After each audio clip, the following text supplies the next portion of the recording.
дар доираи таваҷҷӯҳи ҳамешагӣ ин навбат низ дар маркази фарҳангӣ фароғатии маркази ноҳияи Ашт шаҳраки Шайдон барои тарбиятгирандагони мактаб-интернатҳои рақами 1 ва 2 ноҳияи Ашт дастурхони идона ташкил ва намояндагони ҳукумати ҷумҳурии Тоҷикистон тӯҳфаҳои пешвои миллат президенти ҷумҳурии Тоҷикистон муҳтарам Эмомалӣ Раҳмонро ба ҳар яке аз ин дӯстрӯякон тақдим намуданд. дар рафти супоридани тӯҳфаҳои сарвари давлат таъкид гардид ки ғамхорию дастгирии ятимону бепарасторон ва фарзандони оилаҳои ниёзманд дар сиёсати иҷтимоии ҳукумати ҷумҳурии Тоҷикистон хосатан президенти кишвар пешвои миллат муҳтарам Эмомалӣ Раҳмон ҷойгоҳи махсус дошта барои беҳтар намудани шароити таҳсил ва зиндагии онҳо тадбирҳои судманд андешида мешавад.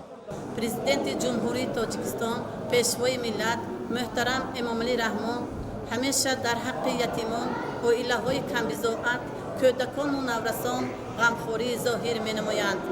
тӯҳфаҳои навбати пешвои миллат ба тарбиятгирандагони мактаб интернати рақами 1 ва 2 ноҳияи Ашт омада расид ва ин боиси хушҳолии онҳо гардид.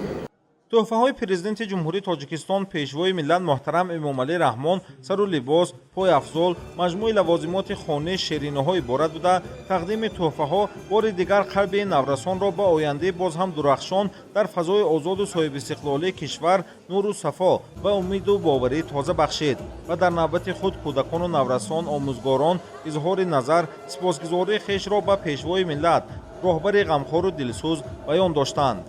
آن تحفه‌هایی که از طرف محترم جناب عالی به ما فرستاده شد ما آن را قبول کردیم و امروز ما تربیتگیرندگان خیلی خوشحال گردیدیم و جواباً به این تحفه‌ها محترم جناب عالی ما از حاضر سعی و کوشش داریم که مکتب را با بهای خوب و اعلی و رفتاری نمونوی ختم نموده در آینده سزاوار کسب و کار و وظیفه خود گشته به وطن عزیزمان صافدلانه و صادقانه خدمت خواهیم نمود.